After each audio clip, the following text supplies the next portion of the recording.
کیوں زکوٰۃ نہ نکال دے، اسے پاک کیوں نہ کر لے، کیوں جہنم تک ہم اسے اپنے ساتھ میں عذاب بنا کر کے لے جانا چاہتے ہیں؟ ایک روایت میں ہے اللہ اس کو ایک شکل دے گا، اس میں جان پیدا ہوگی، جس مال کی زکوٰۃ نہیں نکالی گئی اسے گنجا سانپ یعنی ڈراؤنا سانپ بنایا جائے گا، اور وہ منہ پر مسلط ہو جائے گا، زہر اگلے گا، اس زہر سے جسم ہمارا فنا ہوگا۔ کیوں ہم زکوٰۃ نہیں نکالتے؟ ہم سوچتے ہیں اتنے چیزوں کی زکوٰۃ کیسے نکالیں گے؟ بزرگوں، ہمیں بڑھتا ہوا مال نظر نہیں آ رہا ہے، صرف زکوٰۃ نظر آ رہی ہے۔ اگر 1 کروڑ میں اللہ تعالیٰ تم سے 2.5 کروڑ لے کر تمہارے غریب بھائیوں کو دیتے ہیں تو کیا لے رہے ہیں؟ اگر 40 روپئے میں سے کسی سے 1 روپیہ لیا گیا تو اس کے پاس کتنے بچے؟ بولیے، 39 روپئے اس کے پاس بچے ہیں، 39 روپئے اس کے پاس بچے۔ اور کیا چاہیے؟ ایک حصہ مانگا، 39 تمہیں دیے، 2.5% مانگا، باقی سارا کے سارا 82% تمہیں دے دیا۔ ساڑھے کتنا پرسنٹ آئے؟ 70 اور 50، تو وہ سب تمہیں دے دیا، اور کیا چاہیے؟ یاد رکھو، جن مالوں کی تم زکوٰۃ نکال لو گے ان مالوں کا محافظ اللہ بن جائے گا۔ کون بنے گا؟ اللہ بنے گا۔ ایک بیچارے ہمارے میمن صاحب تھے، حاجی آدم صاحب، سابو والا بمبئی، ان کی بمبئی میں بڑی فیکٹریاں تھیں صاحب، اس مارکیٹ میں آگ لگی طاقت سے، اتنی خطرناک آگ تھی کہ بڑے سے بڑے گوڈاؤن چل گئے، ذخیرے تھے۔ ان کو فون آ رہے ہیں آپ کے گوڈاؤن میں آگ لگ گئی ہے، سیکنڈوں میں مال پگھل جائے گا۔ صابن کا بڑا کاروبار تھا، انہوں نے جواب ہی دیا فون کر کے، نہیں انشاءاللہ ایسا کچھ نہیں ہے، خبر غلط ہے، تحقیق کرو۔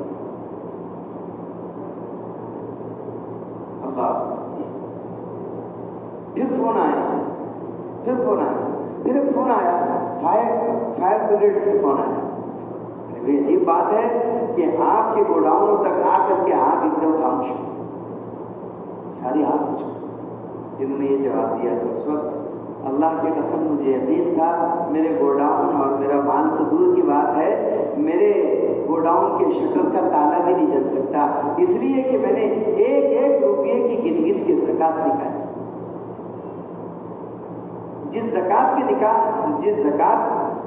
جس مال کے زکوٰۃ کے نکالنے والے انسان ہو جاتے ہیں اس کی حفاظت کرنے والے رحمان ہو جاتے ہیں۔ زکوٰۃ نکالی، زکوٰۃ۔ اور سنیے، کس کو دیں گے؟ سوال بار بار 2-3 دن سے آ رہا ہے کہ رشتہ داروں میں کس کو دے سکتے ہیں؟ پہلے کون مستحق ہے؟ جواب، پہلا مستحق رشتہ دار، پہلا مستحق، سب سے زیادہ اگر کوئی مستحق ہے زکوٰۃ کا، پہلا تو کون؟ رشتہ دار، اس کے بعد دوسرے، اور سب سے پہلا شہر۔ واجب تک لکھا ہے کہ اپنے شہر کی زکوٰۃ پہلے شہر کا، پھر بات، یعنی پہلے خیش پھر درویش، پہلے خیش پھر درویش، یہ اصول ہے، اصول ہے۔ تو کس کو دینا کس کو نہیں دینا؟ تو نہیں دینا نکال دو تو دینا بچ جاتا ہے۔ میں ایک آسان سا آج قاعدہ آپ کے سامنے رکھتا ہوں، اسے یاد کر لیجیے، یہ قاعدہ آپ کو ہمیشہ کام آئے گا کہ زکوٰۃ کس کو نہیں دینا۔ نمبر 1، جس سے پیدا ہوا، کس سے ہو؟ ماں باپ، ماں باپ کے ماں باپ، ماں باپ کے ماں باپ، ٹھیک ہے، یعنی دادا دادی نانا نانی، جس سے پیدا ہوا، نمبر 1۔ جس کو پیدا کیا، نمبر 2، کون ہے جس کو پیدا کیا؟ بیٹا بیٹی، بیٹا بیٹی کے بیٹا بیٹی، پوتا پاتی، نواسا نواسی۔ جس سے پیدا کیا، جس کے ذریعے، یعنی بیوی، یہ 3 قسم، جس سے پیدا ہوا، جس کو پیدا کیا، جس سے پیدا کیا، یہ 3 قسم چھوڑ کر کے سب کو دے سکتے ہیں۔ سگا بھائی، سگی بہن، سگے چچا، سگے بڑے باپ، سگے ماموں، سگے بھتیجے، سگے بھانجے، سگی بھتیجی، سب کو دے سکتے ہیں۔ چچیرے تاروں کو تو بالکل دے سکتے ہیں، سگوں کو دے سکتے ہیں اگر وہ مستحق ہے۔ اے بھائی تو اپنی سگی بہن کے کام آ جا. کس کے کام آ جا؟ سگی بہن کے کام آ جا، سگے بھائی کے کام آ جا. اگر آپ کا داماد کمزور ہے، بیچارہ ہاتھ مزدوری کرتا ہے، اگر تمہاری زکات 2-2.5 لاکھ روپے نکل رہی ہو، مسئلہ تو یہ ہے کسی آدمی کو اتنی زکات نہیں دینا چاہیے جتنے میں وہ خود صاحب نصاب ہو کر زکات اس پر واجب ہو جائے. مکروہ ہے لیکن پھر بھی ادا ہو جاتا ہے.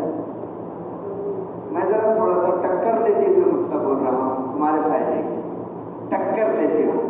شہر کا کوئی بھی مفتی میری بات پر اعتراض کر سکتا ہے کہ مفتی فیروز نے یہ مسئلہ نہیں بولنا چاہیے تھا، لیکن میں بول رہا ہوں. آپ